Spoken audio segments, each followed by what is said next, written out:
Video I'm going to show you how you can really quite quickly create the work inspired by Sammy Slabbnick. First thing you're going to need is our portrait, so you should have already pre-selected that, along with quite a few backgrounds. Can be found on Pinterest. These can be stock images. I just went on Pinterest and typed in 80s backgrounds, patterns, vintage illustrations. It completely depends on the look that you're after, what you want your images to be. So you can see even in these examples, we've got a kind of galaxy, we've got buildings, sunsets. There can be a whole variety of images depending on the look that you want to go for and how they can relate to your images. What I'm going to do, first of all, is go to File, New, and I'm going to open up an A4 document. So if you can't see it in your recent items, you can go to Print, and it should come up. If it doesn't come up on that first line, you can view all the presets and click on A4. Again, depending on your picture, you might want to change it to landscape, and then you can click Create. So the first thing I'm going to do is drag and drop my image into here, and then as soon as it is in, I'm going to resize it and position it to where I am happy. Once you've done that, you can either hit enter to finish the action off, or you can press the little tick. Then you can move on to the next thing. Now, I am going to be cutting out sections of my image here. However, I don't want to disturb the original. What I want to do is create a new layer that I can edit, and then perhaps if I make any changes that I don't want to and I can't go back any further, I always have my original image. So I'm going to select all, Command A, I'm then going to edit copy, Command C, and then I can edit paste or Command V, and a whole new layer should come up. So we don't want to edit the original, and it's also a smart layer, so if we try and cut out, we won't be able to do that. So I can take the visibility away from that, and then what I can start doing is cutting out some of my sections.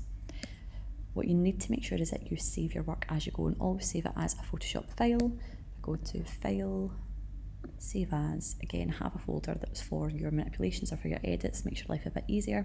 You can obviously change the title, and when you go to Format, then make sure it is Photoshop. So we don't want PDF, we don't want a RAW, we just want a Photoshop image at the minute. It suits our purposes, and it's going to keep it PSD, which means that we stay in those layers, so if I ever want to go back, we always have a copy.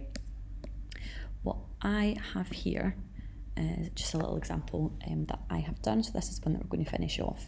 So I have my portrait, I have my photograph, and then you can see I've started putting some backgrounds in here. I'm going to work on this other side. So the way in which I have cut out these areas is by using the magnetic lasso tool, or you can use the polygonal one. I find that one a little bit easier to make geometric shapes, or perhaps if you want something a little bit more organic, you can use the lasso tool. So if I'm using the lasso tool, I can draw the shapes that I want to cut out. I can deselect that. For my purpose, I want to use the polygonal lasso tool so I can get some nice geometric shapes here. So I am going to just cut out some little triangles. So I've selected my area, and I just have to do either Edit, Cut, or I can do Command X, and it cuts that shape out for me. So I am going to keep doing that. So selecting the area I want to be removed, Command X or Edit Cut, and the same again. You can obviously spend a lot more time cutting out your shapes than what I am here, but you get the idea. So I've got these three sections cut out now, and all I'm going to do is drag my background into here, and obviously it places above my photograph, which is not really what I want. I'm going to resize it, hit enter, and then in order to see the position where I want it to be, I am going to drag that underneath my portrait. So you can see now it appears underneath. That means I can then rotate, and I can decide where and what parts of the image I want to remain in this first little section. So once I'm happy with it, I'm going to hit enter, or you can hit the little tick. Using the same polygonal lasso tool, I am going to cut out the rest of the visible background pattern. So I've selected that area, Command X, and as we have it, it's a smart layer. We're not able to do that. So what I've had to do is copy that. So because it's a smart layer, you can see that it doesn't cut out. So you need to make sure that if you're cutting out any sections, it is a normal layer. So in order to do that, I'll just delete that process there. In order to do that, I have my background selected. I do Command A, Command C and Command V. So that select all, edit copy, edit paste. I can delete the smart layer background and I've got this one left now. You can rub it out, or you can use the cut tool. I find the cut tool to be a little bit easier and you get the nice straight edges. It's also a lot quicker. So we'll go with our lasso. I'm going to cut around the background area that I can see that I do not want. Command X and it cuts out for me. And then if I do the same again, so if I pop my new background in here, I'm going to rotate. Again, you can rotate, you can resize. And as you can see, it is taking up space into these other sections, which is not what we want. So again, I would want to try and cut out, but again, it is currently a smart layer. So what I want to do, again, Command A, Command C, Command V. I've now just got an ordinary layer. I can bin my smart layer.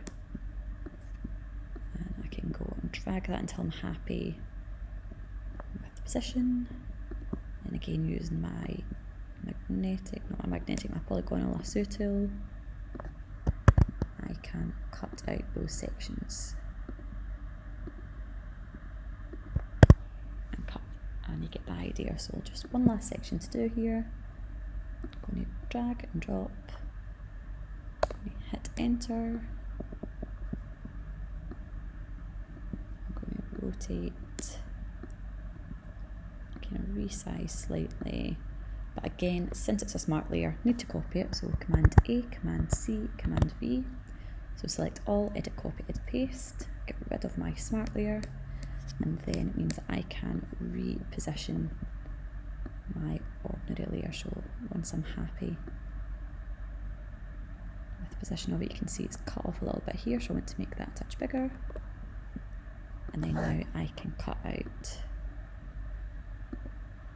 the area that I don't want, so you can see how quick that is. Again, it can be using the polygonal lasso tool and cut, or you can use the eraser, the rubber on the side, and that's how you get an image like so.